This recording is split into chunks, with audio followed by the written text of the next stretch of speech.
Hello everyone, today I am going to teaching aptitude. I am going to next lecture 4. I am doctor Ashwini Kumar. तो आज हम बताने वाले हैं टेलीविज़न या वीडियो प्रस्तुति, टीवी और वीडियो प्रेजेंटेशन क्या है क्या नहीं है। टेलीविज़न प्रस्तुति रेडियो अथवा ऑडियो से प्रस्तुति से बेहतर होती है। इसके द्वारा शिक्षण को अच्छे तरीके से समझाया जा सकता है। टेलीविज़न के लाभ: वीडियो प्रदर्शन के माध्यम से कई महत्वपूर्ण व्यक्तियों और विशेषज्ञों को कक्षा में प्रस्तुत किया जा सकता है। यह विधि वयस्क विद्यार्थियों के लिए विशेष रूप से उपयोगी है। चित्रमय व्याख्यान, इलस्ट्रेटेड लेक्चर और प्रदर्शन, डेमोन्स्ट्रेशन। अन्य शिक्षण सहायक सामग्री जैसे स्लाइड, मॉडल, नमूने आदि के पूरक होते हैं। यह प्रदर्शन दूर दराज के क्षेत्रों में शिक्षार्थियों के लिए आसानी से उपलब्ध करवाया जाता है। यह विधि भूगोल, खगोल विज्ञान आदि विषयों के लिए विशेष रूप से उपयोगी होती है। टेलीविज़न की सीमाएं: इस विधि में द्विमार्गीय संदेशवहन टू वे कम्युनिकेशन की संभावना कम होती है।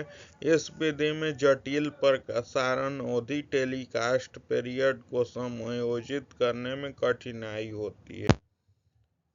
अब समीक्षा पद्धति क्या है? व्याख्यान पद्धति, चर्चा विधि, समूह शिक्षा विधि सब प्रकार के पुनरावलोकन को समीक्षा नीति रिव्यू स्ट्रेटजी का नाम दिया जाता है। इसमें शिक्षक को कक्षा शिक्षक की प्रगति का पता चलता है, क्या हो चुका है, कितना पाठ्यक्रम शेष है, शिक्षण में क्या क्या त्रुटियां हैं, शिक्षण विधि में क्या क्या सुधार वांछित है इत्यादि है। यह विधि उच्च कक्षाओं के लिए ज़्यादा उपयोगी है। समीक्षा मौखिक या लिखित रूप से हो सकती है। प्रश्नोत्तर शिक्षा नीति, क्वेश्चनरीज आंसर मेथड या क्वेश्चन आंसर मेथड। इस विधि को सुकराती विधि भी कहा जाता है, जिसमें मुख्य 3 सोपान होते हैं।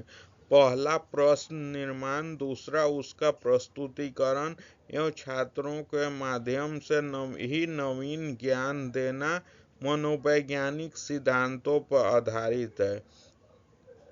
प्रश्नोत्तर विधि के समय छात्र सक्रिय हो जाते हैं। यह छात्रों के ज्ञान मूल्यांकन करने के लिए उपयोगी है।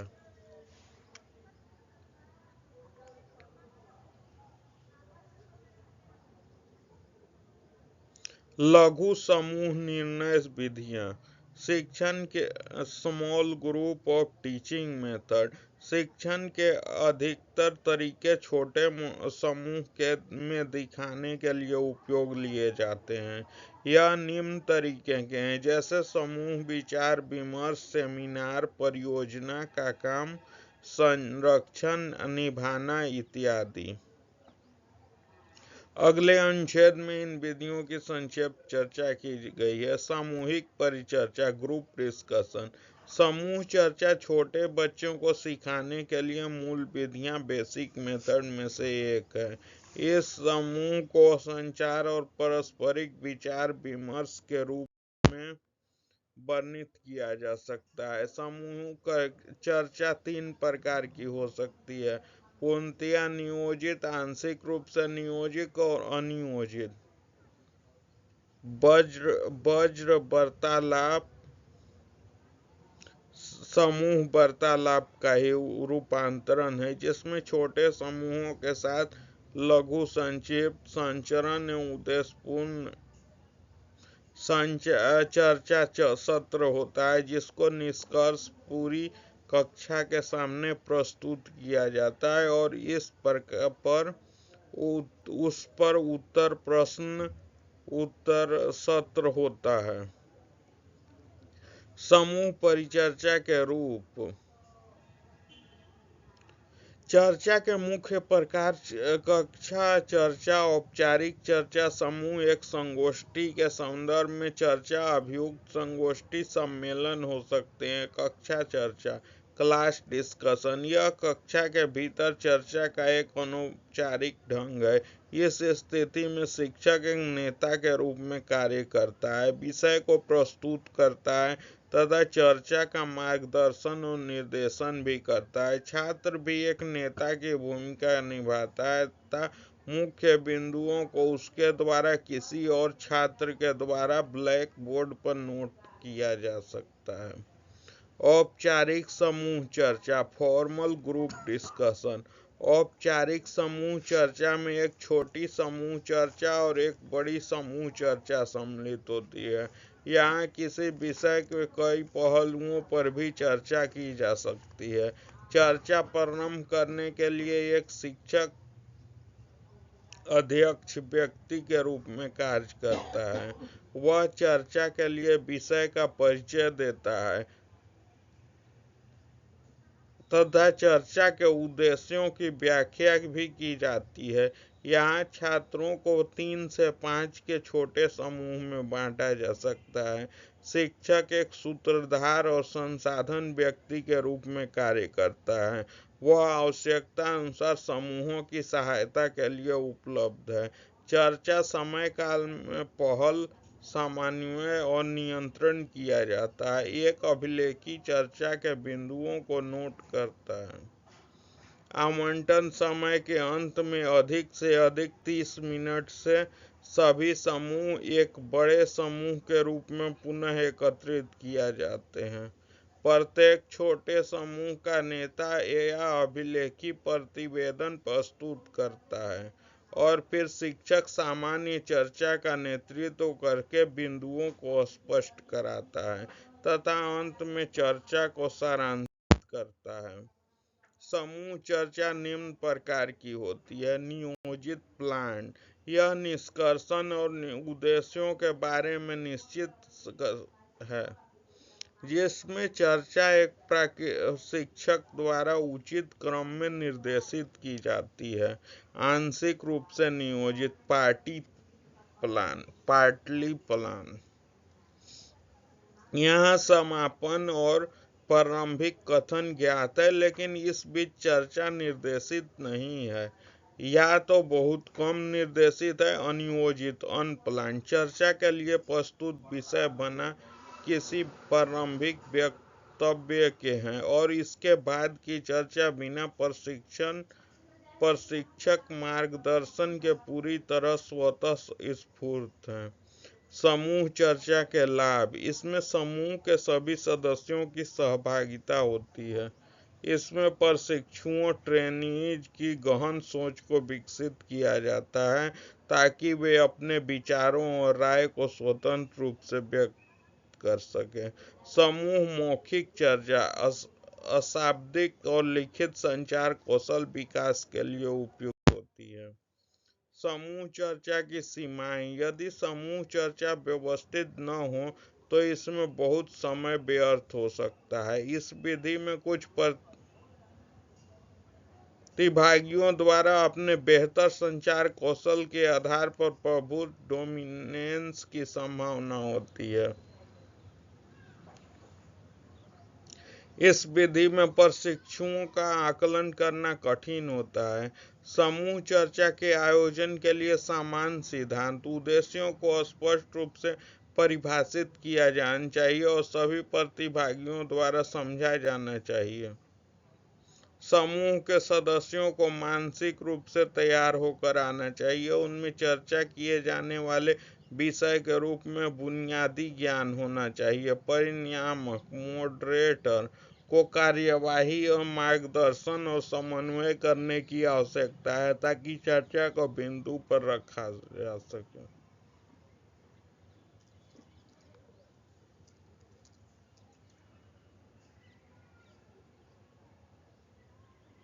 चर्चा के मुख्य बिंदुओं को रिकॉर्ड करने के लिए समूह द्वारा एक रिकॉर्डर चुना जा सकता है। मुख्य बिंदुओं को ब्लैक बोर्ड या श्वेत बोर्ड पर नोट किया जा सकता है। समूह में भाग लेने के लिए प्रत्येक व्यक्ति में स्वतंत्रता के भाव होने चाहिए तथा एक संकोची व्यक्ति को योगदान देने के लिए प्रोत्साहित किया जाना चाहिए और सभी दृष्टिकोणों पर निष्पक्ष रूप से विचार किया जाना चाहिए। चर्चा को एक रिपोर्ट, निर्णय, अनुशंसा या किसी उचित सारांश के साथ ठीक से समाप्त किया जाना चाहिए। संगोष्ठी, सेमिनार, यह समूह चर्चा का ही एक प्रकार है। इसमें एक या कई प्रशिक्षु होते हैं जो दिए गए विषय, मुद्दे या समस्या पर पेपर तैयार करते हैं जिसे पूरे समूह में चर्चा का विश्लेषण के लिए प्रस्तुत किया जाता है। सेमिनार के मुख्य चरण है पेपर की तैयारी, पेपर की प्रस्तुति, तत्पश्चात उस पर चर्चा करना। संगोष्ठी के लाभ, इस विधि में सहभागियों के प्रस्तुति कौशल का विकास होता है। इस विधि में प्रशिक्षुओं के लिए किसी विशेष प्रकार को विषय को तैयार करने और उसमें योगदान देने का अवसर प्रदान करती है। इस विधि में प्रशिक्षुओं को व्यवहारिक रूप से सामूहिक नेतृत्व का अवसर मिल सकता है जिससे वह अपने विश्लेषणात्मक कौशल का उपयोग कर अनुसंधान निष्कर्ष पर पहुंचने या समस्या का समाधान करने में कर सकते हैं। संगोष्ठी की सीमाएं, इस विधि में काफी समय लगता है। इसकी सीमाएं ये हैं, दो हैं। पहला, इस विधि में काफी समय लगता है और यह सहभागियों के लिए मानसिक तनाव का कारण बन सकता है। दूसरा, इसमें प्रशिक्षुओं के समूह को प्राप्ति के उच्च स्तर की आवश्यकता होती है। संगोष्ठी के प्रकार, छोटी संगोष्ठी, कक्ष स्तर, मुख्य संगोष्ठी, विभाग, संस्थागत स्तर, राष्ट्रीय संगोष्ठी, राष्ट्रीय स्तर पर, अंतर्राष्ट्रीय संगोष्ठी, अंतर्राष्ट्रीय स्तर पर। पैनल चर्चा, पैनल डिस्कशन, पैनल में 6 से 8 व्यक्तियों का समूह होता है। इनमें शिक्षार्थियों के साथ निर्देशित और अनौपचारिक विचार विमर्श किया जाता है। उदाहरण के लिए जलवायु परिवर्तन, क्लाइमेट चेंज के मुद्दे पर पैनल चर्चा। इसके लिए शिक्षक पैनल के उन सदस्यों का चयन करता है जो प्रभावी ढंग से सोच सकते हैं और विषय के लिए विभिन्न पहलुओं पर बात कर सकते हों। शिक्षक को स्वयं भी विषय पर चर्चा के लिए तैयार होना चाहिए। पैनल चर्चा के लाभ, पैनल चर्चा अच्छी तरह से आयोजित की गई हो तो वह एकल वक्ता, सिंगल स्पीकर फोरम मंच से शिक्षार्थियों के लिए अधिक रुचिकर होती है। यह विधि सामान्यतः सामाजिक रूप से प्रासंगिक मुद्दों के लिए उपयोग की जाती है। पैनल चर्चा की सीमाएं,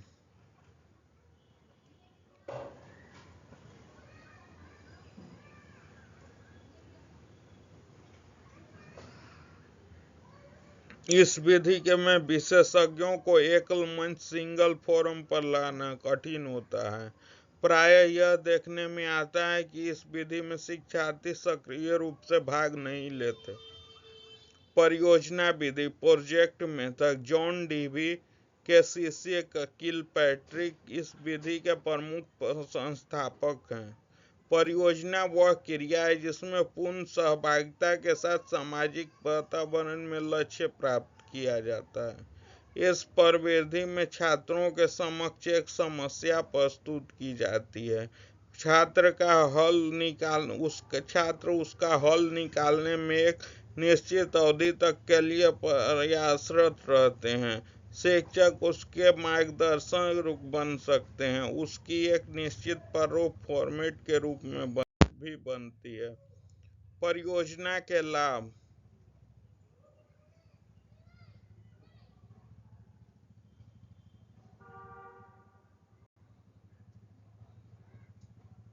परियोजना विधि के माध्यम से छात्र में गहन सोच की प्रकृति का विकास होता है।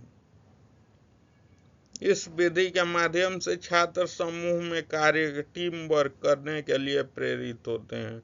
परियोजना के विधि की सीमाएं। इस विधि में निरंतर जांच की आवश्यकता होती है। इस विधि में कार्य करने के लिए आंतरिक संसाधनों की आवश्यकता हो सकती है। व्यक्तिगत या प्रकरण अध्ययन, केस स्टडी। इसका मुख्य उद्देश्य कक्षा में छात्रों को सहभागिता को उच्च स्तर पर सुनिश्चित करना होता है। यह विधि उन छात्रों के लिए भी सहायक है जो सीखने के लिए अभी तक केवल पारंपरिक शिक्षण विधियों पर निर्भर रहे हैं। यह उनके सीखने के लिए प्रति दृष्टिकोण में एक बड़ा परिवर्तन ला सकता है।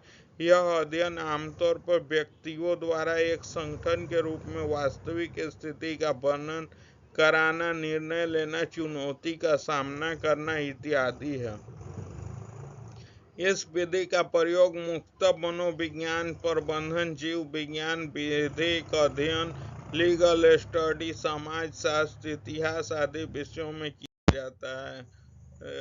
व्यष्टि अध्ययन के लाभ। यह विधि भाग लेने वालों को विश्लेषण, गंभीर जांच, मूल्यांकन और तर्क वितर्क को व्यक्त करने के अवसर प्रदान करता है। यह विधि निर्णय लेने और समस्या को सुलझाने की क्षमता को बढ़ाती है। यह छात्रों को सक्रिय सहभागिता को सुनिश्चित करता है। व्यष्टि अध्ययन की सीमाएं। इस विधि में उपयोग में लाने के लिए प्रशिक्षित शिक्षक बहुत कम हैं। यह अध्ययन सभी विषयों और स्थितियों के लिए उपयोगी नहीं है। पाठ अभिनय या अनुकरणीय या भूमिका निर्वाह, रोल प्लेइंग। शिक्षक छात्रों के ज्ञानवर्धक, मानव संबंधी कौशल और उनकी पारंपरिक और व्यक्तिगत समस्याएं हल करने में महत्वपूर्ण भूमिकाएं निभाते हैं। पात्र अभिनय प्रवृत्ति में विषय वस्तु से संबंधित साहित्य, इतिहास, वर्तमान या काल्पनिक घटनाओं का नाटकीय रूपांतरण किया जाता है। इससे विद्यार्थी अलग अलग पात्रों में शिक्षकों की भूमिका।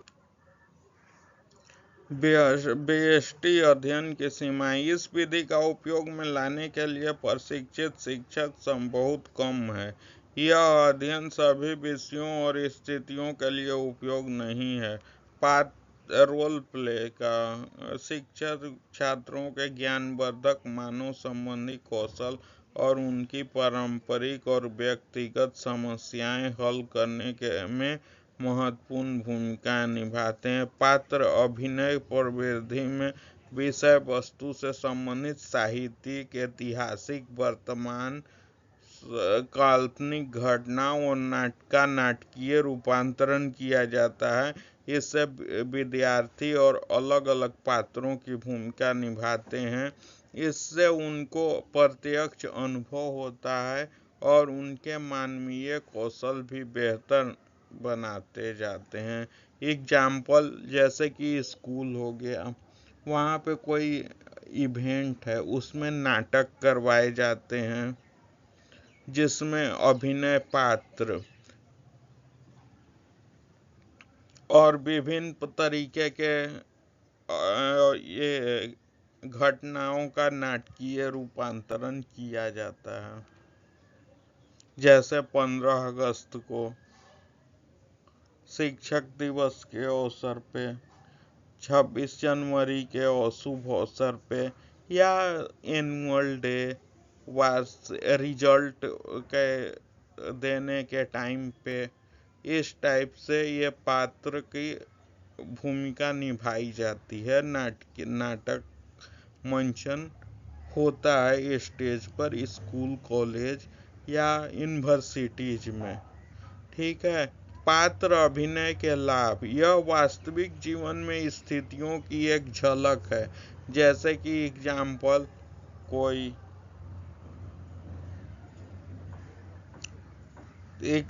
में कोई एक नाटक ले लिया, उसका पर्दे पर दिखाते हैं।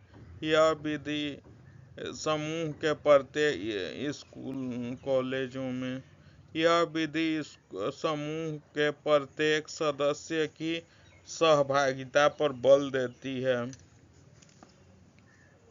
इस विधि में तुरंत प्रतिपुष्टि फीडबैक प्राप्त हो जाते हैं। यह विधि निर्णय, समस्या समाधान संबंधी वार्ता, कार्यक्षमता संबंधी कौशलों को विकसित करती है।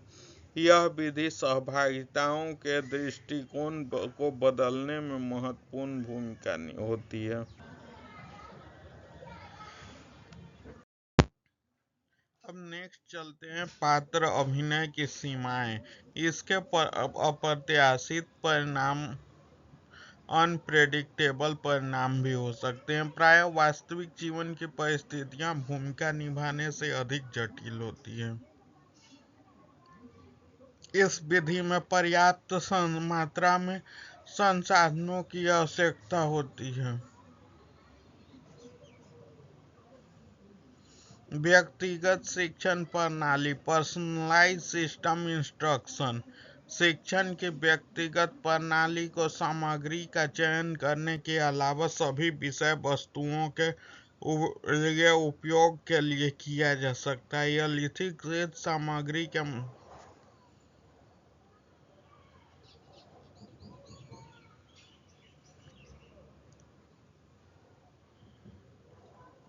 यह लिखित सामग्री के माध्यम से अवगत करने के लिए उपयुक्त है।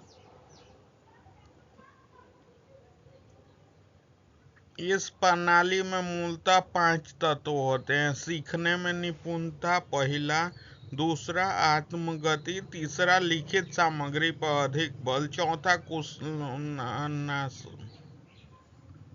कुलानुशासन प्रोक्टर, पांचवा व्याख्यान। अब नेक्स्ट टॉपिक है व्यक्तिगत शिक्षण प्रणालियों के लाभ। इस प्रणाली से शिक्षार्थी को दक्षता प्राप्त होती है। सेकंड है शिक्षार्थी अपनी स्वयं की गति, तय की गई गति से सीखता है।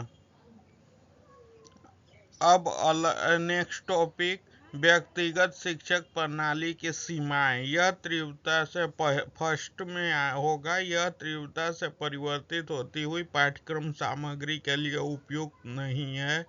सेकंड ये है कि यह प्रणाली मनोसंचालन, साइकोमोटर और भावनात्मक अफेक्टिव ज्ञान क्षेत्रों के लिए उपयुक्त नहीं है। प्रदर्शन विधि, डेमोन्स्ट्रेशन मेथड, यह विधि सीखने के लिए सिद्धांतों पर आधारित होती है। इस विधि को कक्षा में संज्ञानात्मक, कॉग्निटिव, भावनात्मक, अफेक्टिव और मनोसंचालक साइकोमोटर उद्देश्यों को प्राप्त करने के लिए उपयोग किया जाता है। प्रदर्शन को मौखिक वर्बल स्पष्टीकरण के संयोजन के रूप में परिभाषित किया जा सकता है। यह श्रव्य, दृश्य, ऑडियो विजुअल स्पष्टीकरण के लिए आवश्यक हो सकता है।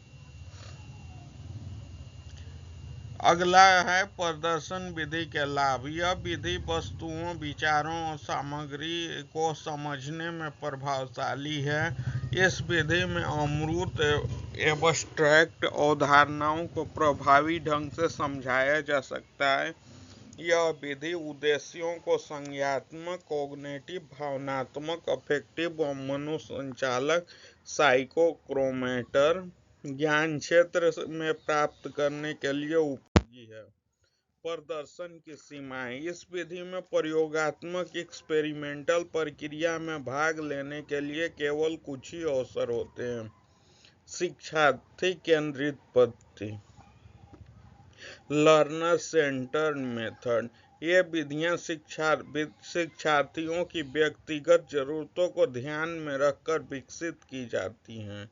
इसमें उनकी व्यक्तिगत विभिन्नताओं को भी ध्यान में रखा जाता है। यह प्रयत्न किया जाता है कि उनकी विभिन्नताओं को कक्षा शिक्षण में बेहतर शिक्षा प्रणाली में वांछनीय हद तक समायोजित किया जाए। व्यक्तिगत शिक्षण विधियों का निम्नलिखित रूप से वर्णन किया गया है। सपूत नियत कार्य या अभिहस्तांकीय कार्य, असाइनमेंट, इस विधि का उपयोग छात्रों को विशेष परियोजनाओं पर स्पोरस के रूप में किया जाता है, जैसे अतिरिक्त जानकारी प्राप्त करना, सर्वेक्षण करना, संख्यात्मक समस्याओं को समझाना इत्यादि। इसमें शिक्षक की महत्वपूर्ण भूमिका होती है। शिक्षक कार्य की योजना तैयार करते हैं और उस कार्य के संदर्भ में जानकारी इकट्ठी करने के लिए छात्रों का मार्गदर्शन करते हैं।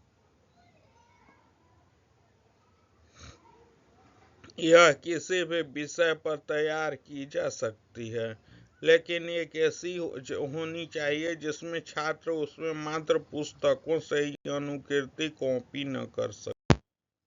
सुपुत्र नियत कार्य के लाभ। इस विधि में छात्रों को स्वतंत्र रूप से कार्य करने में सहायता मिलती है। यह विधि छात्रों को विश्लेषणात्मक क्षमताओं और समस्या समाधान की क्षमता को बढ़ाने में सहायता करती है।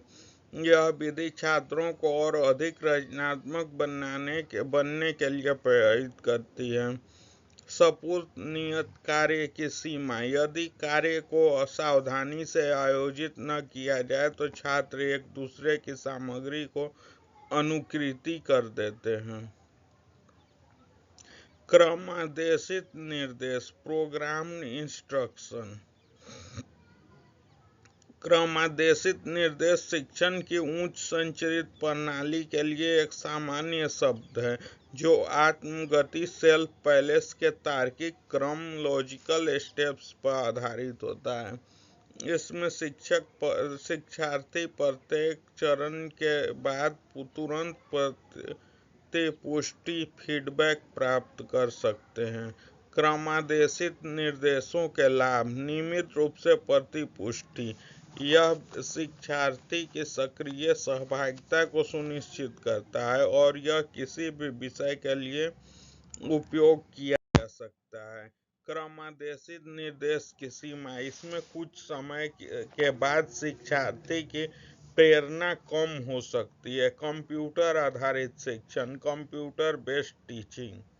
कंप्यूटर आधारित शिक्षण का संबंध कंप्यूटर के उपयोग के साथ साथ सीखने की प्रक्रिया में सूचना के प्रवाह से है।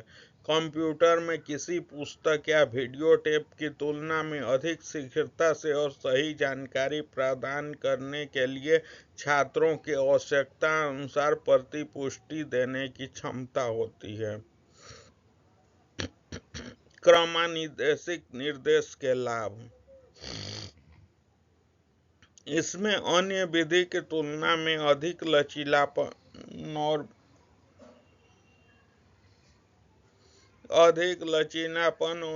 बेहतर नियंत्रण होता है। इस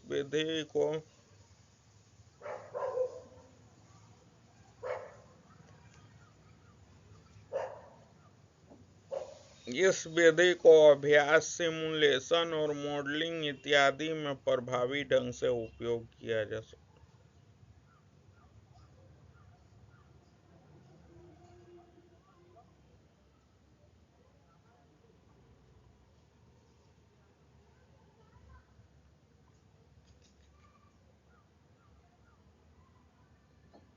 क्रमादेशित निर्देश की सीमाएं। यह व्यक्तिगत, पर्सनल और महंगा है।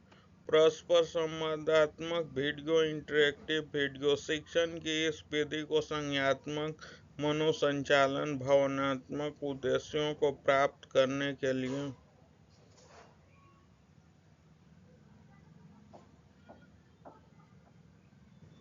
नियोजित किया जाता है। इस विधि शिक्षार्थी को किसी भी विषय से संबंधित जानकारी क्रम ढंग से रैंडमली उपलब्ध कराने में सहायक होती है।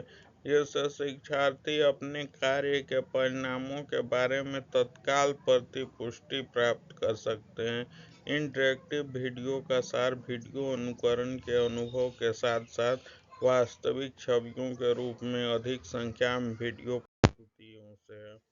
परस्पर संवादात्मकता से लाभ। इंटरैक्टिव वीडियो दृष्टिकोण व्यक्ति की निर्णय लेने की क्षमता को बढ़ाता है। परस्पर संवादात्मक सीमाएं।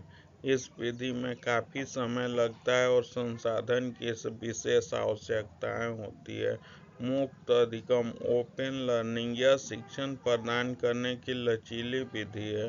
इसमें शिक्षार्थी को सीखने के लिए मानवीय संसाधन नो सामग्री उपकरण आवास और यहाँ तक कि कक्षा की भी आवश्यकता नहीं है।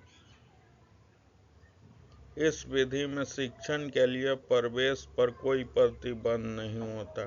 मुक्त अधिगम के लाभ यह विधि शिक्षार्थियों को सीखने के लिए लचीलापन फ्लेक्सिबिलिटी प्रदान करती है। मुक्त अधिगम की सीमाएं।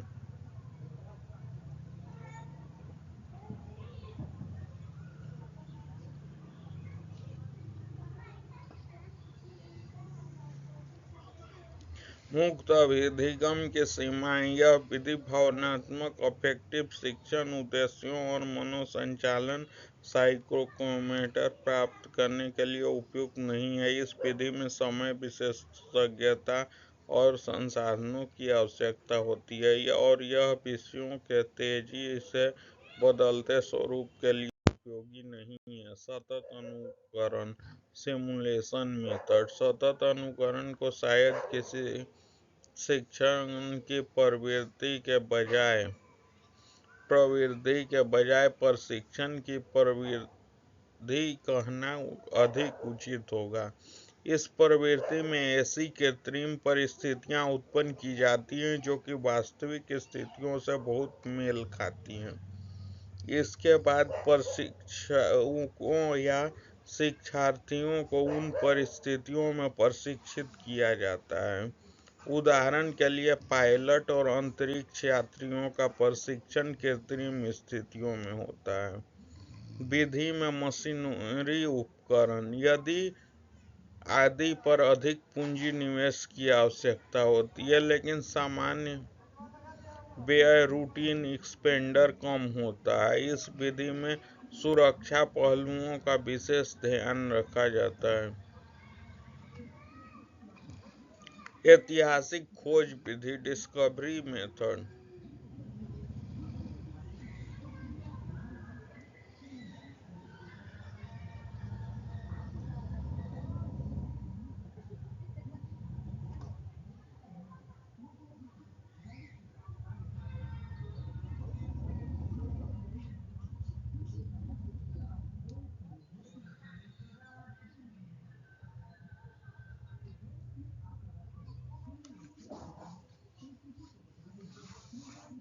अनुमानी विधि से ही मिलती जुलती एक विधि है जिसको हम खोज विधि कहते हैं। इसका उपयोग अधिकतर सामाजिक विषयों के तथ्यों के ज्ञान के लिए होता है। इसका संबंध प्राचीन घटनाओं से होता है जिसमें अन्वेषण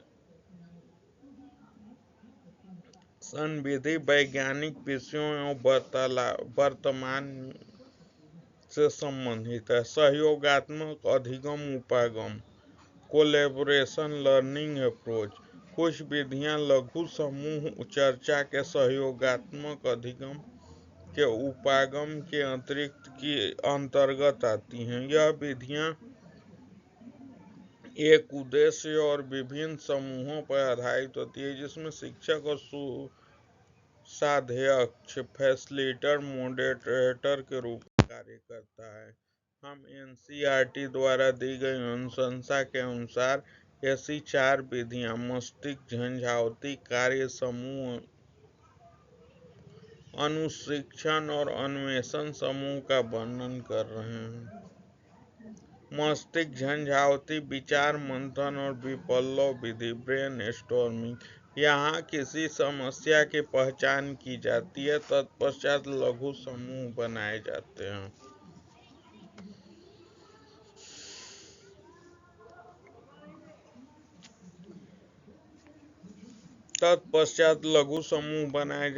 सभी छात्रों को समस्या का समाधान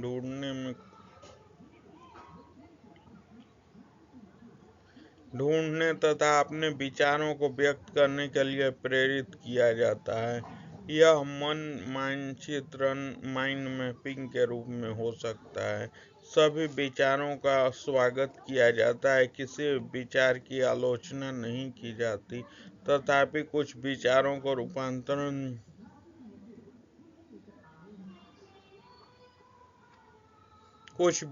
को रूपांतरित किया जा सकता है।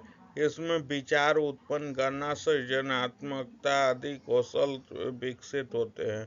उपरोक्त विशेषताओं के तत्पश्चात भी इस विधि के विषय में अध्ययन का व्यवस्थित ढंग नहीं है।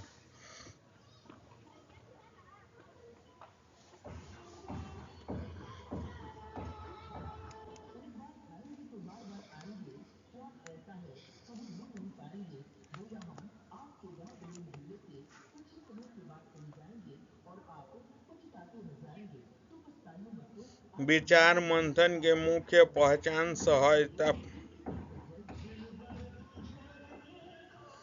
स्पॉन्टेनिटी से होती है। छात्रों द्वारा व्यक्त किए गए विचारों की मात्रा उन विचारों की गुणवत्ता से अधिक मूल्यवान होती है। इसका प्रयोजन छात्रों की भागीदारी को सुनिश्चित करना होता है। यह विधि उन लोगों के लिए संभव नहीं है जो भाग लेने में अनिच्छुक होते हैं। कार्य समूह, टास्क ग्रुप। यहाँ शिक्षक द्वारा किसी कार्य की पहचान की जाती है। इसमें लघु समूह बनाए जाते हैं। कक्षा के प्रत्येक समूह को एक निश्चित कार्य अवधि में निष्पादन के लिए विशिष्ट कार्य सौंपा जाता है। प्रत्येक समूह को यह विधि शिक्षार्थी केंद्रित विधि है। इसके अंतर्गत छात्र सक्रिय भागीदारी करते हैं। इस विधि के द्वारा समस्या समाधान कौशल, अन्वेषण कौशल, विश्लेषण, संश्लेषण तथा मूल्यांकन जैसे कौशल विकसित किए जाते हैं। अनुशिक्षित समूह, ट्यूटोरियल ग्रुप। यहाँ शिक्षक विद्यार्थियों को योग्यता समूह बनाने में सहायता करते हैं। शिक्षक द्वारा किसी संकल्पना की पहचान की जाती है। शिक्षक कक्षा में किसी ऐसे छात्र की पहचान करते हैं जिससे संकल्पना की अच्छी सूझबूझ हो। ऐसे छात्र को उस समूह के नेता की भूमिका दी जाती है। शिक्षक को इस बात का भरसक प्रयास करें कि सभी शिक्षार्थियों को विभिन्न चर्चाओं पर नेतृत्व का अवसर दिया जाए।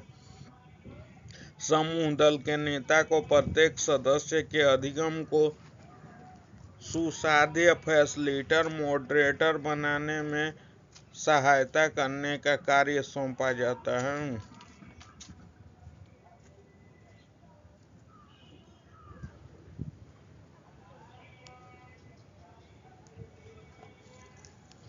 समूह का नेता सदस्यों से प्रश्न पूछता है तथा उन्हें अपनी अधिगम कठिनाइयों की चर्चा करने के लिए प्रोत्साहित करता है। अनुशिक्षण मुख्य रूप से निम्न रूपों में हो सकता है: निरीक्षण युक्त अनुशिक्षण, इंस्पेक्शन, ट्यूटोरियल। शिक्षार्थी शिक्षक के साथ व्यक्तिगत रूप से विचार विमर्श करता है। सामूहिक अनुशिक्षण, ग्रुप ट्यूटोरियल। साधारण स्तर के छात्रों को विशिष्ट शिक्षण दिया जाता है। प्रयोगात्मक अनुशिक्षण, प्रैक्टिकल ट्यूटोरियल। ये मुख्यतः शारीरिक कौशल, प्रयोगात्मक कार्य आदि से संबंधित होते हैं। यह विद्यार्थियों का ध्यान केंद्रित करने में उपयोगी होता है। यहाँ विद्यार्थी अधिक विचारों को उत्पन्न करने की स्थिति में होते हैं तथा शिक्षण अधिगम प्रक्रिया पर अधिक नियंत्रण स्थापित किया जा सकता है। यह विधि शिक्षण के उद्देश्य से मार्गदर्शन करना, संख्यात्मक और व्यक्तिगत समस्याओं को सुलझाना जैसे कौशल विकसित करने में सहायता करती है। यह विधि मानवीय तौर पर विभिन्न समस्याओं को पाटने का काम भी करती है। इस विधि में शिक्षण की उपयुक्त गति का पता लगाना कठिन कार्य है। फ्लिप्ड क्लासरूम, यह एक प्रकार का मिश्रित शिक्षा है जहां पर छात्रों को घर की सामग्री से परिचय कराया जाता है और यहां शिक्षण संस्था में इसके माध्यम से इस पर कार्य करने का अभ्यास किया जाता है।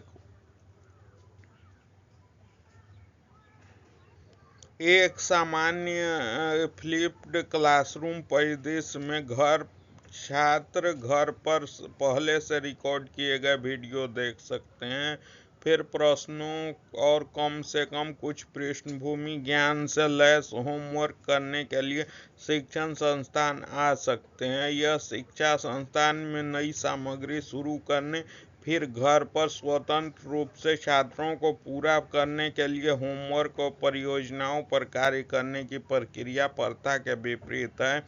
सक्रिय, मिश्रित और सहयोगात्मक शिक्षा, active blend and collaborative education ABC, इस प्रकार का वातावरण छात्रों को अधिगम के कई प्रसाधन प्रदान करता है। संसाधनों में एक हाइब्रिड व्याख्यान पुस्तक, हाइब्रिड बुक सम्मिलित है, जो पाठ्य पुस्तक और कार्य के पुस्तक के संयोजन, ऑनलाइन चर्चा मंच, ऑनलाइन वीडियो का एक बड़ा भंडार और शिक्षण सहायकों द्वारा कार्यरत एक ट्यूटोरियल रूम आदि के रूप में देखा जा सकता है।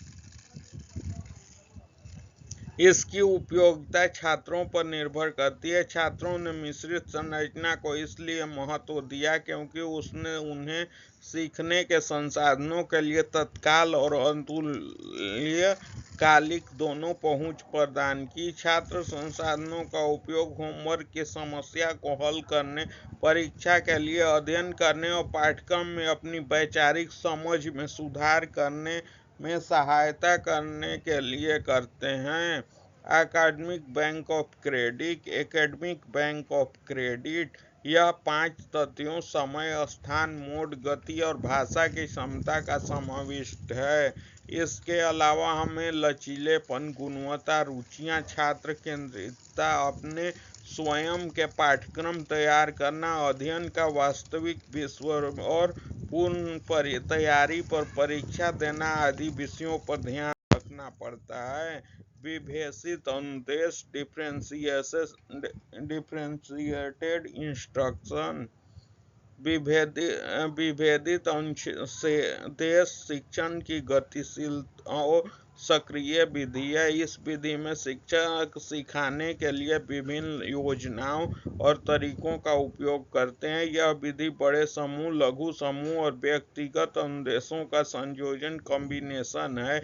इसमें गुणात्मक पहलुओं की अपेक्षा मात्रात्मक पहलुओं को अधिक महत्व दिया जाता है। यह विभिन्न बुद्धिमत्ताओं को संयोजित करने के लिए कई दृष्टिकोणों का उपयोग करता है। यह विधि छात्र केंद्रित होती है, अर्थात इसमें शिक्षण का पाठ्यक्रम प्रासंगिक, रोचक और सक्रिय होता है। एक शिक्षण का एक संगठित और सुनियोजित तरीका है मिश्रित अधिगम, ब्लेंड लर्निंग। इस शब्द का उद्गम संयुक्त राज्य अमेरिका में हुआ। इसकी कोई एक शुद्ध परिभाषा नहीं है। मिश्रित अधिगम ऑनलाइन शिक्षण को एक प्रत्यक्ष, परंपरागत, सामने-आमने के शिक्षण से जोड़ता है। यह विभिन्न दृष्टिकोणों को शिक्षा शास्त्र और शिक्षण के संयोजन के रूप में भी परिभाषित करता है। उदाहरण के लिए स्वयं पुस्तक, सहयोगी या जांच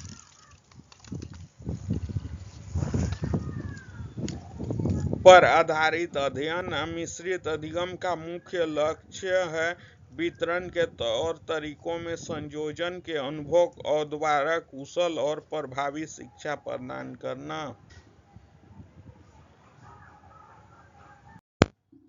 अध्यापन के दौरान पाठ्य सामग्री को सहायक शिक्षक सामग्री, टीचिंग एड्स। अध्यापन के दौरान पाठ्य सामग्री को समझाते समय शिक्षक जिन जिन सामग्रियों का प्रयोग करता है वह सहायक सामग्री कहलाती है।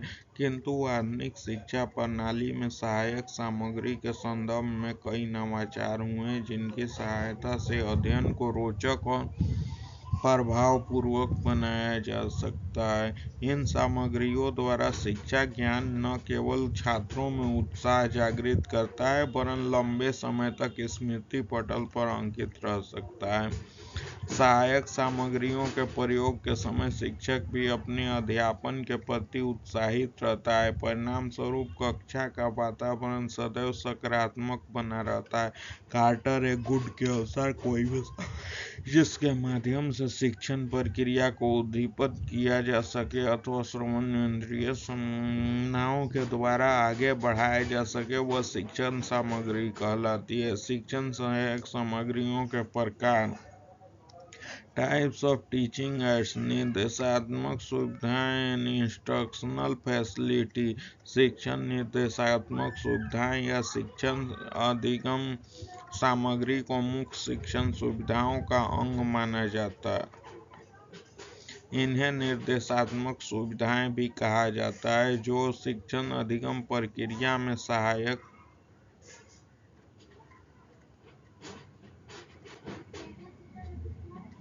शिक्षण सुविधाओं में अभिन्न अंग माना जाता है।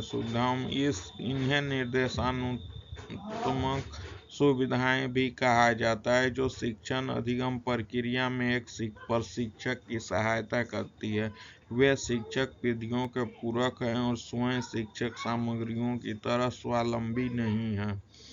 शिक्षण निर्देशात्मक सुविधाओं में श्रव्य दृश्य निर्देशात्मक सुविधाएं सम्मिलित हैं। वे इस धारणा का पालन करते हैं कि अधिगम की उत्पत्ति इंद्रियों के समान अनुभव से होती है। इंद्रियों के अनुभव से होती है। वे बेहतर अधिगम पर निर्धारण करने याद करने सोच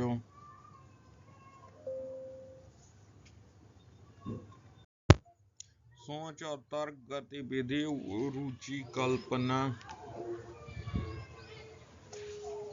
रुचि कल्पना बेहतर आत्मसात और व्यक्तिगत विकास में सहायता करते हैं। निर्देशात्मक सुविधाओं के लाभ। निर्देशात्मक The main benefit of instructional facility। निर्देशात्मक सुविधाओं को शिक्षण सामग्री टीचिंग लर्निंग मेथड TLMS कहा जाता है। इनका उद्देश्य शिक्षण अधिगम प्रक्रिया को प्रभावी बनाने के लिए किया जाता है। वे शिक्षार्थियों को कक्षा शिक्षण और अधिगम के बाद सीखने के परिणामों को प्राप्त करने में भी सहायता करते हैं। कक्षा में शिक्षण निर्देशात्मक सुविधाओं का उपयोग करने के कारण नीचे वर्णित है। शिक्षार्थियों की प्रेरणा मोटिवेशन ऑफ लर्नर ध्यान आकर्षण करना। किसी प्रकार भी अधिगम का पहल चरण है। विभिन्न प्रकार की उत्तेजना प्रदान करके शिक्षक पढ़ने के प्रति शिक्षक निर्देशात्मक सुविधाएं इनमें सहायता करता है। शिक्षण के सिद्धांतों पर आधारित based on Maxim's of teaching. शिक्षण निर्देशात्मक सुविधाओं का उपयोग एक बेहतरीन अभ्यास नहीं है बल्कि शिक्षण के सिद्धांतों पर आधारित है। सूचना का बेहतर प्रतिधारण बेटर रिटेंशन ऑफ इंफॉर्मेशन। शिक्षण निर्देशात्मक सुविधाओं के साथ अंत क्रिया में सम्मिलित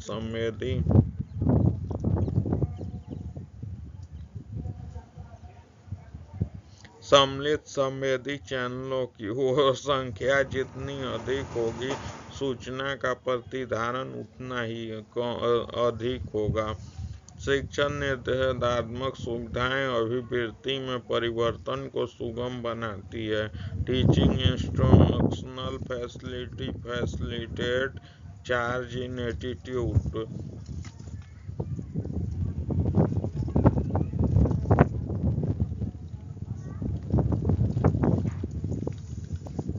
चित्र प्रतिरूप आदि शिक्षार्थियों के बीच सकारात्मक दृष्टिकोण बनाने में सहायता करते हैं।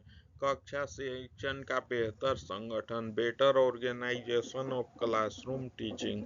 यह अनुक्रमिक संगठन सिखाने के अनुभवों को यथासंभव यथार्थवादी बनाने में सहायता करता है।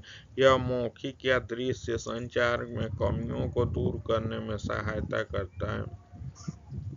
समग्र अधिगम की सुविधा, टू फैसिलिटेट होलास्टिक लर्निंग। संज्ञानात्मक, भावनात्मक और मनोप्रेरक परिक्षेत्र डोमेन के अधिगम के विभिन्न उद्देश्य हैं। एक शिक्षक के लिए कक्षा में व्यक्तिगत मतभेदों को एक समान दृष्टिकोण से पूरा करने की आवश्यकता रहती है।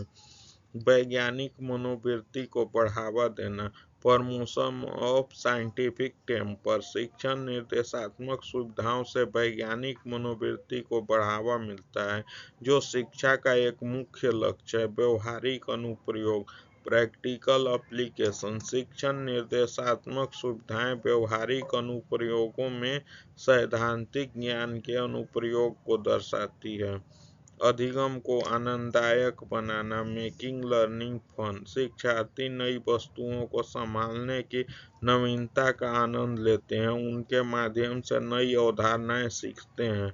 अवधारणा निर्माण, कंसेप्ट फॉर्मेशन। शिक्षण निर्देशात्मक सुविधाएं बच्चों के बीच अवधारणाओं के निर्माण और प्राप्ति की सुविधा प्रदान करती है। वे अमूर्त अवधारणाओं को ठोस बनाते हैं। इस प्रकार शिक्षार्थी उन्हें समझने में सक्षम और रटने का सहारा नहीं लेते। निर्देशात्मक सुविधाओं के प्रकार, टाइप्स ऑफ इंस्ट्रक्शनल फैसिलिटी।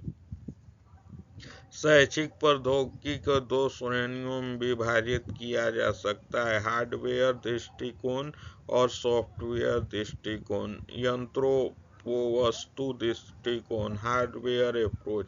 यह शिक्षक की प्रक्रिया को नियंत्रित करता है ताकि शिक्षक अधिक छात्रों को शिक्षित करने में कम खर्च के साथ व्यवहार करने में सक्षम हो। हार्डवेयर में कंप्यूटर, परिचर्देशी, इंडियास्कोप,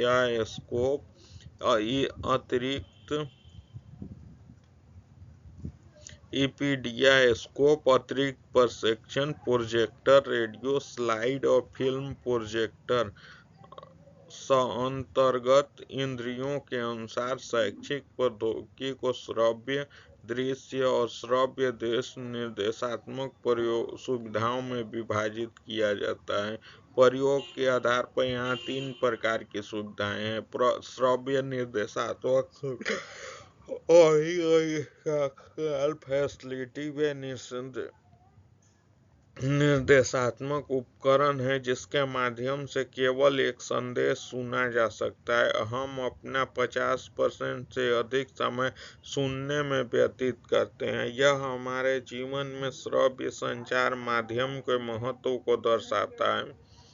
श्रव्य निर्देशात्मक सुविधाओं के उदाहरणों में भाषा प्रयोगशाला, रेडियो सेट, ध्वनि वितरण सेट आदि सम्मिलित हैं।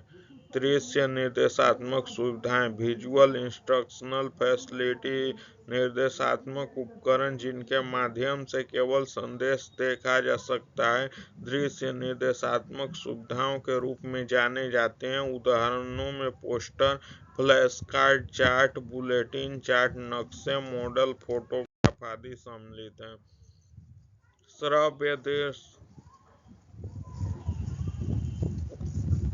श्रव्य दृश्य निर्देशात्मक सुविधाएं, ऑडियो विजुअल इंस्ट्रक्शनल फैसिलिटी। श्रव्य दृश्य निर्देशात्मक सुविधाएं वे निर्देशित सुविधाएं हैं जो अधिगम की त्रिकोणीय प्रक्रिया यानी प्रेरणा, वर्गीकरण और उत्तेजना को पूरा करने में सहायता करती है। वे निर्देशात्मक उपकरण हैं जिन्हें संदेश को एक साथ सुना और देखा जा सकता है। हमारी 5 इंद्रियों में से 87% का आयोजन दृश्य पर तथा 7% का आयोजन श्रवण पर होता है। दोनों ही ध्यान आकर्षित करने और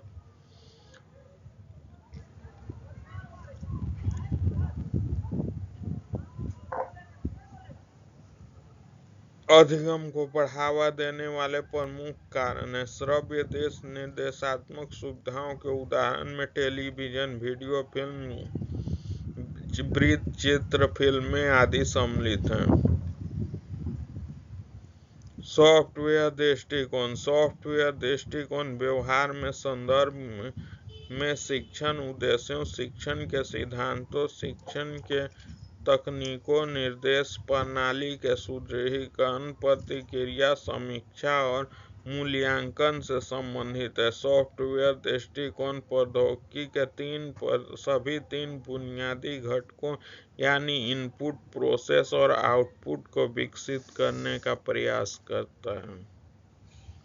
यहाँ हम दोनों के बीच में अंतर पर चर्चा कर सकते हैं। हार्डवेयर उत्पाद उन्मुख प्रोडक्ट ओरिएंटेड दृष्टिकोण को अपनाता है। हार्डवेयर दृष्टिकोण सामग्री के उत्पाद के लिए प्रक्रिया उन्मुख है। प्रोसेस ओरिएंटेड दृष्टिकोण अपनाता है।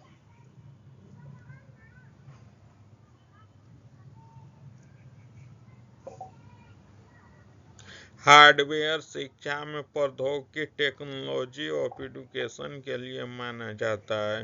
सॉफ्टवेयर घटक अपने उपयोगकर्ताओं को प्रत्यक्ष सेवाएं प्रदान करते हैं।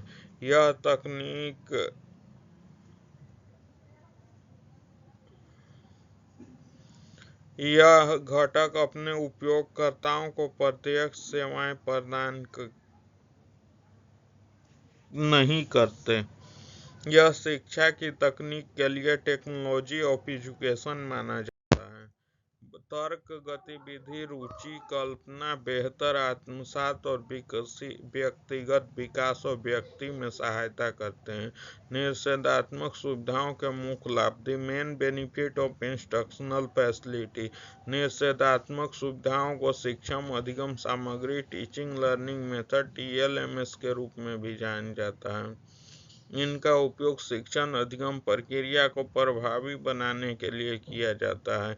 वे शिक्षार्थियों के कक्षा शिक्षण और अधिगम के बाद सीखने के परिणामों को प्राप्त करने में भी सहायता करते हैं। कक्षा में शिक्षण निर्देशात्मक सुविधाओं का उपयोग करने के कुछ विभिन्न प्रकार के कारण नीचे वर्णित हैं। शिक्षार्थियों की प्रेरणा, मोटिवेशन ऑफ लर्नर। ध्यान आकर्षित करना किसी भी अधिगम का पहला चरण है।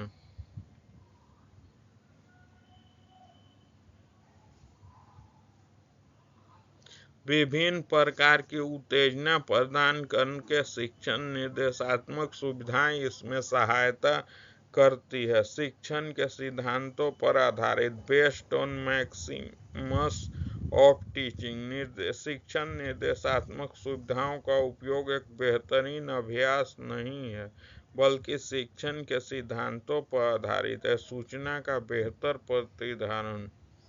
Better retention of information. शिक्षक निर्देशात्मक सुविधाओं के साथ अंत क्रिया में सम्मिलित संवेदी चैनलों की संख्या जितनी अधिक होगी, सूचना का प्रतिधारण उतना ही अधिक होगा।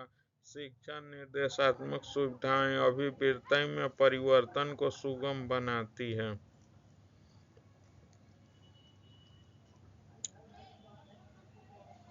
Teaching instructional facility facilitate charge in attitude. चित्र, प्रतिरूप आदि शिक्षार्थियों के बीच सकारात्मक दृष्टिकोण बनाने में सहायता करते हैं। कक्षा शिक्षण का बेहतर संगठन। Better organisation of classroom teaching. यह अनुक्रम संगठन सीखने सिखाने के अनुभवों को यथासंभव यथार्थवादी बनाने में सहायता करता है। यह मौखिक या दृश्य संचार में कमियों को दूर करने में सहायता करता है। समग्र अधिगम की सुविधाएं के लिए टू फैसिलिटेट होलिस्टिक लर्निंग। संज्ञानात्मक भावनाएं और मनोत्प्रेरक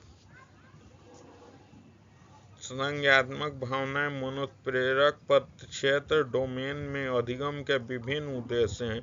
एक शिक्षक के लिए कक्षा में व्यक्तिगत मतभेदों को एक समान दृष्टिकोण से पूरा करने की आवश्यकता रहती है। वैज्ञानिक मनोवृत्ति को बढ़ावा देना, प्रमोशन ऑफ साइंटिफिक टेम्पर। शिक्षण शिक्षात्मक निर्देशात्मक सुविधाओं से वैज्ञानिक मनोवृत्ति को बढ़ावा मिलता है, जो शिक्षा का एक मुख्य लक्ष्य है। व्यवहारिक अनुप्रयोग, प्रैक्टिकल एप्लीकेशन। शिक्षक निर्देशात्मक सुविधाएं व्यवहारिक अनुप्रयोगों में सैद्धांतिक ज्ञान के अनुप्रयोग को दर्शाती है। अधिगम को आनंददायक बनाना, मेकिंग लर्निंग फन।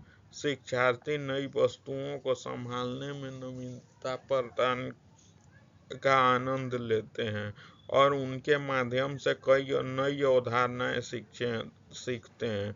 अवधारणा निर्माण, कॉन्सेप्ट फॉर्मेशन। शिक्षण निर्देशात्मक सुविधाएं बच्चों के बीच अवधारणाओं के निर्माण और प्राप्ति की सुविधा प्रदान करती है। वे अमूर्त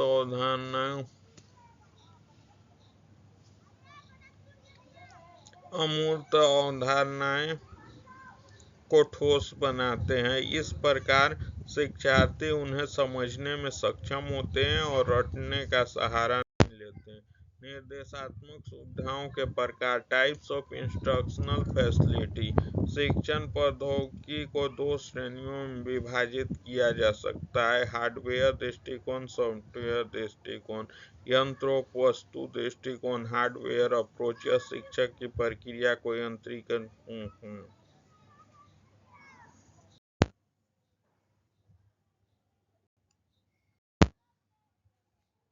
शिक्षण सहायक सामग्रियों के प्रकार, श्रव्य संसाधन, टेप रिकॉर्डर, ग्रामोफोन, लिंग्वाफोन। दृश्य संसाधन, चार्ट, मानचित्र, प्रतिमान, फिल्म स्ट्रिप, प्रोजेक्टर, ग्राफ, चित्र एवं रेखाचित्र, पत्र पत्रिकाएं, फ्लैश कार्ड। फ्लैश कार्ड का यूज छोटे बच्चों को पढ़ाने, ABCD क ख ग पढ़ाने के लिए यूज होता है। श्रव्य दृश्य साधन, चलचित्र एवं सिनेमा, फिल्म और सिनेमा के माध्यम से, जैसे कि कार्टून, छोटे छोटे स्टोरी एवं टाइप के कंटेंट क्रिएट किए जाते हैं, जिसको समाचार, न्यूज टाइप का। टेलीविजन, श्यामपट, ब्लैक बोर्ड। वास्तविक पदार्थ, जैसे कि फल सब्जियां दिखा करके। संवाद सामग्री,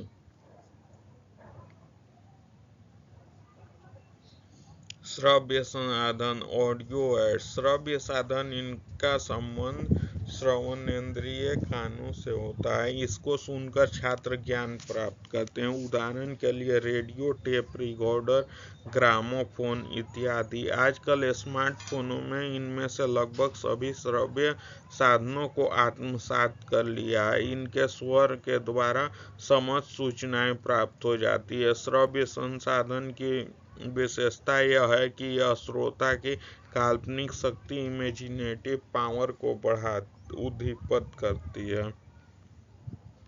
बढ़ाता है। ठीक है। रेडियो यह शिक्षा का महत्वपूर्ण उपकरण है।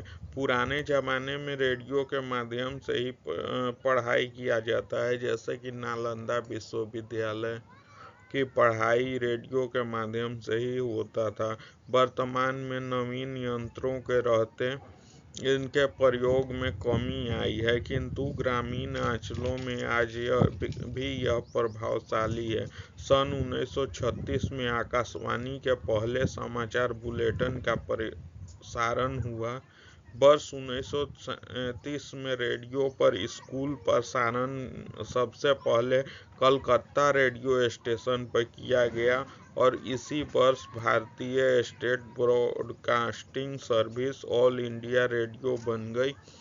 वर्ष 1957 में विविध भारती की शुरुआत की गई थी, जो कि लर्निंग के लिए जाना जाता है।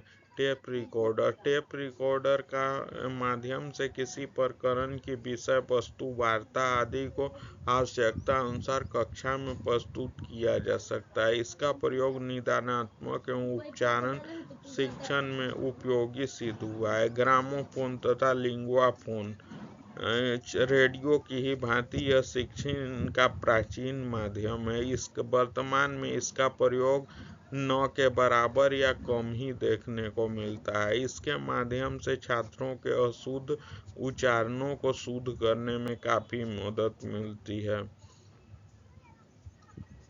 श्रव्य संसाधन, वीडियो एड्स, देखने योग्य दृश्य। इसका अभिप्राय यह है कि ये वो उपकरण हैं जिन्हें छात्र देख सकते हैं, मतलब इनका संबंध नेत्रों से है, जैसे श्यामपट्ट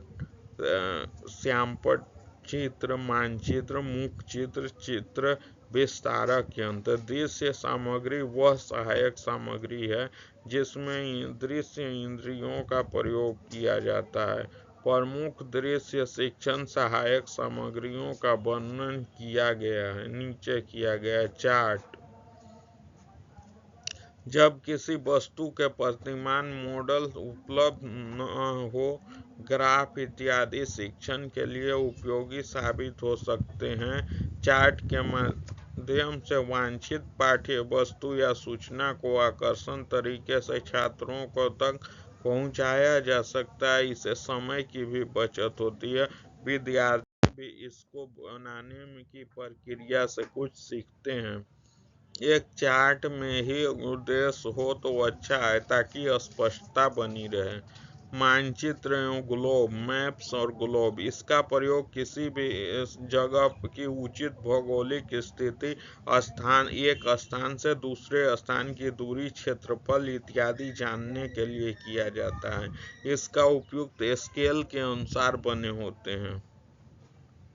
यह उपयुक्त स्केल पैमाने के अनुसार बने होते हैं। नक्शे के माध्यम से छात्र जलवायु, प्रकृति, मौसम तथा पर्यावरण में विषयों को सरलता से समझते हैं। मानचित्र बनाना एवं उनके अध्ययन को मानचित्र कला कहा जाता है। मानचित्र सपाट सतल के होते हैं। इसमें 2 आयामी होते हैं, जबकि उनका 3 आयामी लघु रूपांतरण ग्लोब कहलाता है। उदाहरण के लिए पृथ्वी का ग्लोब। प्रतिमान मॉडल। जब किसी कारणवश प्रत्यक्ष वस्तुओं का उपयोग संभव नहीं हो पाता, तब छात्रों को कक्षा में उन वस्तुओं के प्रतिमान या मॉडल दिखाए जाते हैं। ये प्रतिमान वास्तविक वस्तुओं से मिलते जुलते होते हैं, जिसमें कि छात्रों के मन में वस्तु का वास्तविक चित्र खींच सके। शिक्षकों के विभिन्न प्रकार के पौधों, पत्तियों, पुष्पों के प्रतिमान और जंतुओं के आंतरिक अंगों के प्रतिमानों का प्रत्यक्ष वस्तुओं की भांति का प्रयोग करना चाहिए। स्लाइड्स। शिक्षण में स्लाइड्स का प्रयोग काफी लाभदायक है। पावर पॉइंट, खास करके लैपटॉप में प्रचलित वही है, माइक्रोसॉफ्ट पावर पॉइंट। इसका स्लाइड उपयोग करना काफी लाभदायक है, और फोन में तो कोई सा भी ऐप इंस्टॉल कर लेते हैं, लेकिन यह सूक्ष्म से सूक्ष्म पदार्थों के अध्ययन के लिए उपयोगी है। स्लाइड को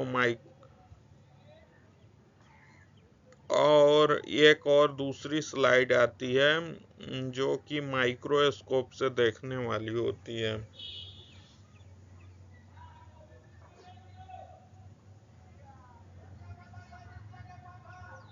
माइक्रोस्कोप के माध्यम से देखा जाता है। स्लाइड को प्रदर्शित करने के लिए प्रोजेक्टर की आवश्यकता होती है।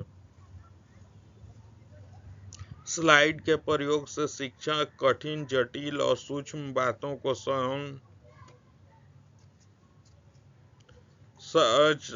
को सरलता से छात्रों तक पहुंचाने में समर्थ होता है। यहाँ पे स्लाइड का मतलब माइक्रोसॉफ्ट वाले स्लाइड से है, न कि से, बट 2 तरह के स्लाइड्स होते हैं। एक जो कि माइक्रोसॉफ्ट ऑफिस या वर्ड ऑफिस जो प्रकार का सॉफ्टवेयर है, जिसमें चित्रों के माध्यम से डिजिटल डिवाइस में हम लोग यूज करते हैं। और दूसरा माइक्रोस्कोपिक स्लाइड, जिसको माइक्रोस्कोप के माध्यम से देखा जाता है, वो स्लाइड शीशे की प्लेट्स होती हैं जो कि स्टडी के लिए उपयोग किया जाता है। माइक्रोसॉफ्ट स्लाइड या फिर जैसे कि पावर पॉइंट प्रेजेंटेशन जिसको कहा जाता है, ये जो कि प्रोजेक्टर के माध्यम से शिक्षक पढ़ाने के लिए यूज करते हैं। फिल्म स्ट्रिप या फिल्म स्ट्रिप तथा फिल्म के द्वारा शिक्षा से संबंधित विभिन्न प्रक्रियाओं, खोज तथा अन्य सूचनाओं के विषय में ज्ञान प्रदान किया जाता है। छात्र इनके प्रदर्शन में काफ़ी रुचि लेते हैं और प्रत्यक्ष रूप से मनोवैज्ञानिक प्रक्रियाओं का अध्ययन करते हैं। फिल्म स्ट्रिप तथा फिल्मों के में प्रत्येक विषय निश्चित क्रम में विस्तार पूर्वक स्पष्ट ज्ञान देने वाला होता है। इसके माध्यम से दिया गया ज्ञान अधिक स्थायी प्रभावशाली होता है। ग्राफ, डिफरेंट टाइप के ग्राफ्स के भी यूज किए जाते हैं पढ़ाई के लिए, जैसे कि हो गया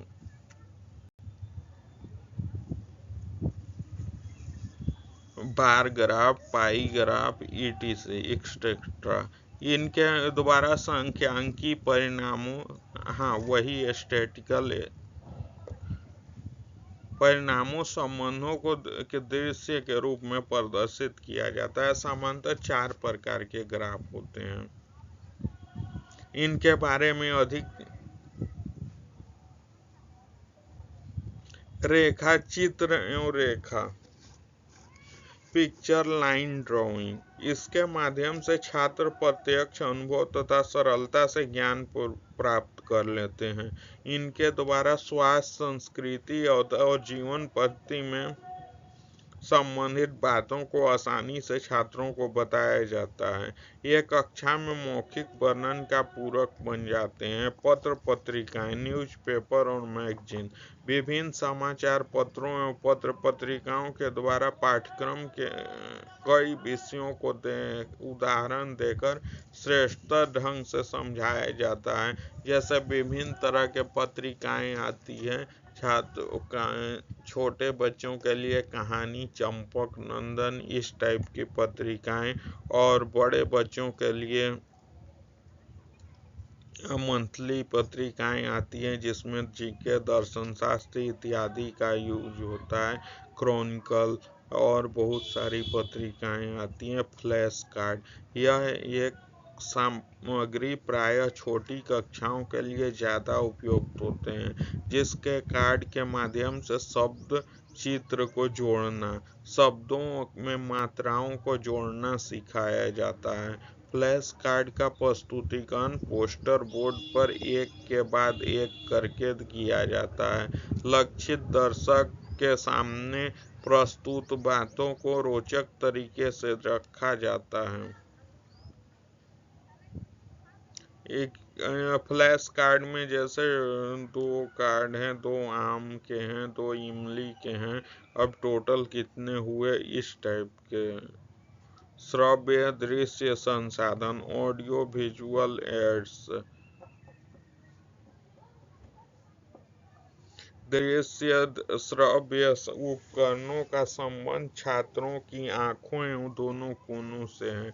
इसमें दृश्येंद्रिय एवं श्रवणेंद्रिय दोनों का प्रयोग करके छात्र ज्ञान प्राप्त करते हैं। उदाहरण टेलीविजन, चलचित्र, नाटक।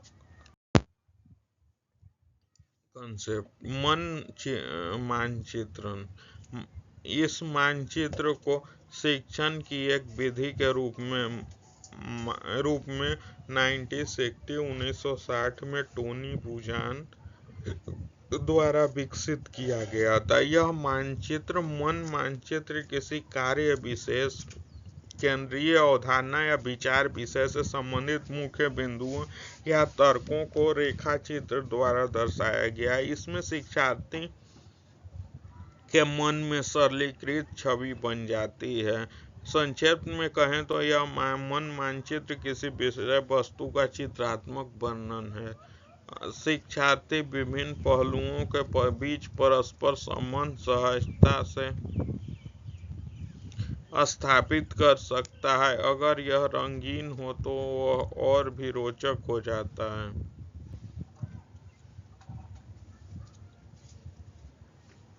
सफलता, गुणवत्ता, निष्कर्षता, औचित्य, सहयोग भावना।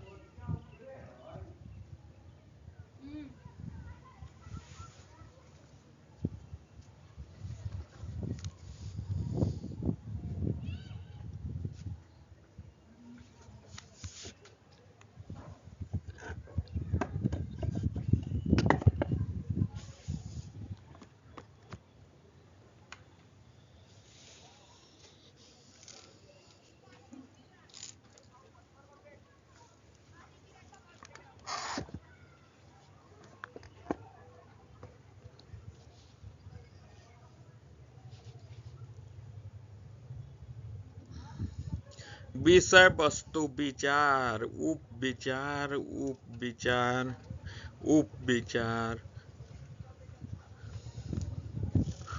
ये सारे उपविचार हैं। ये रहे विचार। इस टाइप से हमें सफलता को हासिल करना है। ठीक है।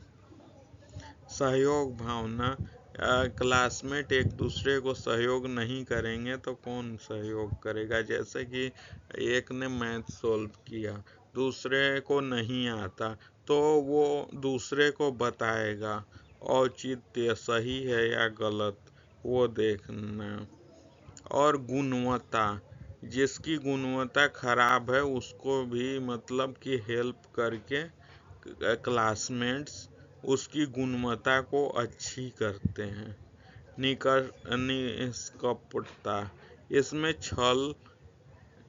छल राग द्वेष का कोई मतलब नहीं होता, तभी मिलजुल कर सफलता प्राप्त होती है।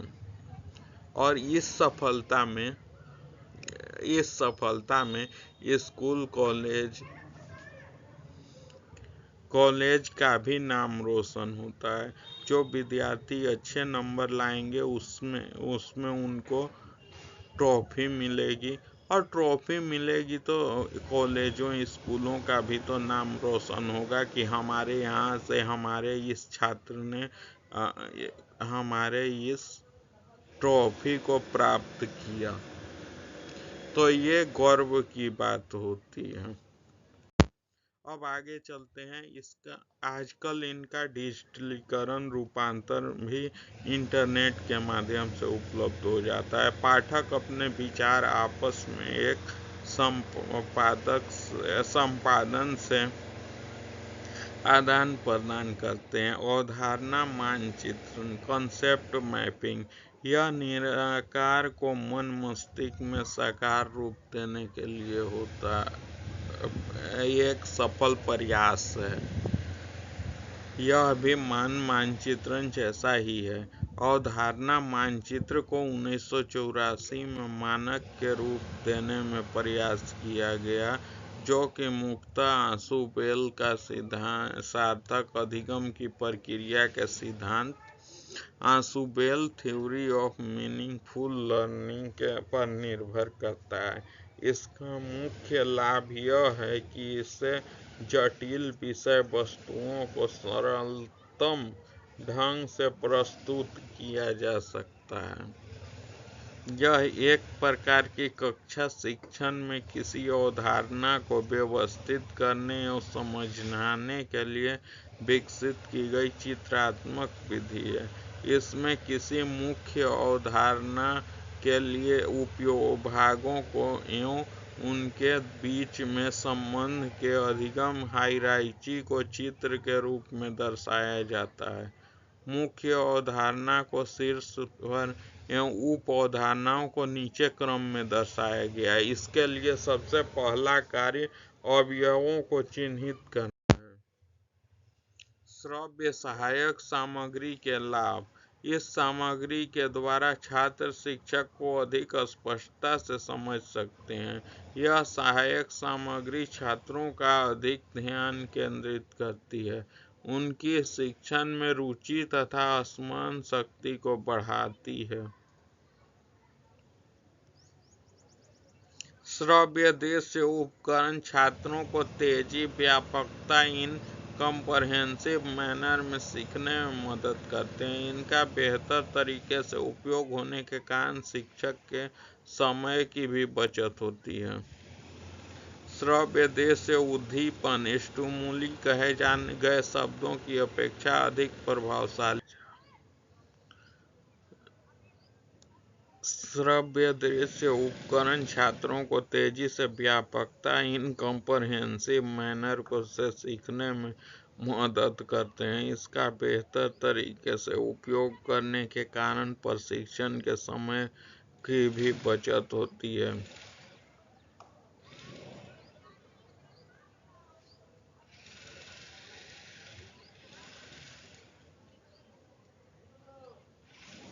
श्रव्य दृश्य उद्दीपन स्टिमुली कहे गए शब्दों की अपेक्षा अधिक प्रभावशाली होती है।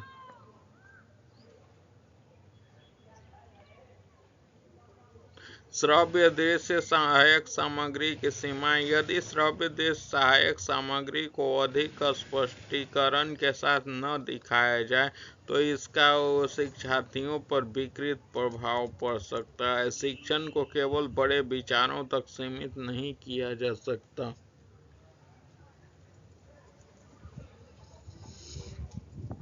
इन पर एक समय से ज्यादा निर्भरता शिक्षण के दूरगामी हित में नहीं है।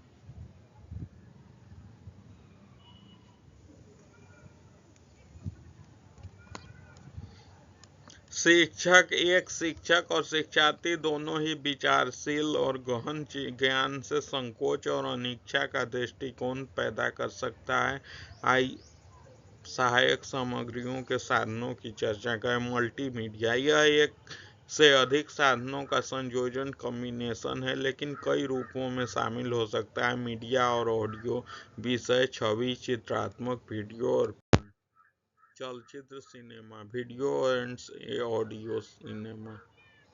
चलचित्र अथवा सिनेमा वर्तमान समय में शिक्षक का सबसे सस्ता और सर्वसुलभ साधन है। इसके माध्यम से कई अनुशासनात्मक जानकारी छात्रों तक पहुंचाई जाती है।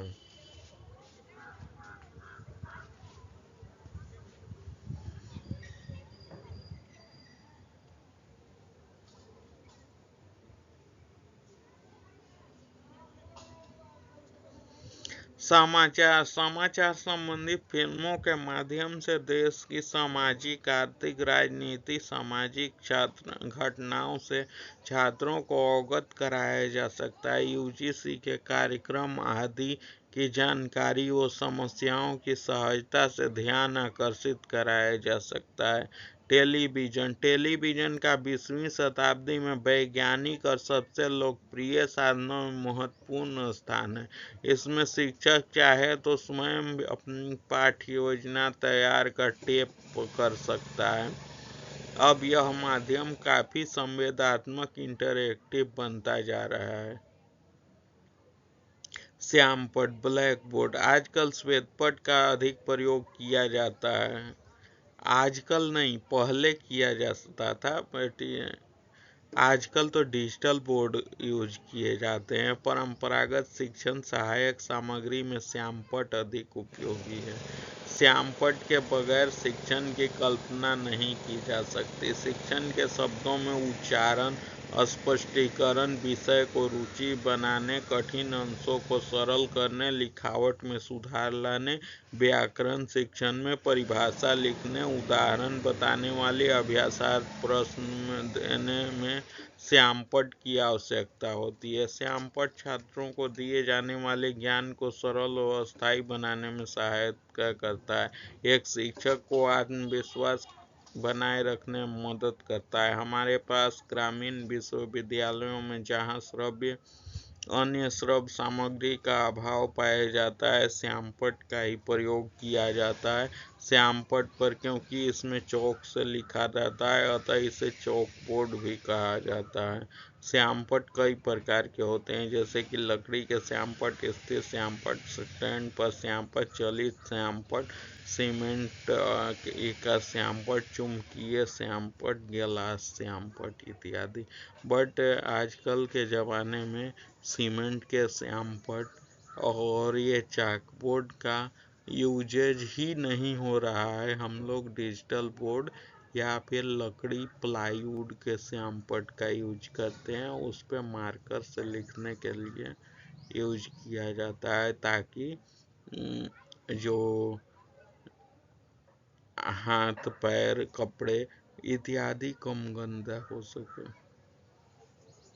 और नहीं तो चुंबकीय श्यामपट्ट का यूज किया जाता है, जिसपे जो डस्टरी का यूज किया जाता है वो वहीं पर चिपका रह जाता है। और हम लोग पेन डिश उसमें भी एक वो बैटरी से संचालित वाला श्यामपट्ट होता है, जो कि इरेज करते समय उसमें एक बटन होती है जो कि डिजिटल पेन टाइप का ही होता है, बट डिजिटल पेन नहीं होता, उसका यूज किया जाता है। Have any question? Comment me.